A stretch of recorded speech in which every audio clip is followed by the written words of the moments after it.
ਸਾਡੀ ਸੁਸਤੀ ਆ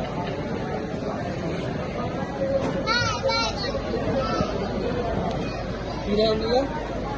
ਹੈਪੀ ਗਲੀ ਫੈਮਿਲੀ ਪੰਜਾਬੀ ਡੇਰਾ 786 ਪੰਜਾਬੀ ਡੇਰਾ 786 ਸਾਰੇ ਜਿਹੜੇ ਲਾਈਕ ਕਰੋ ਸ਼ੇਅਰ ਕਰੋ ਐਂਡ ਉਹ ਸਬਸਕ੍ਰਾਈਬ ਕਰੋ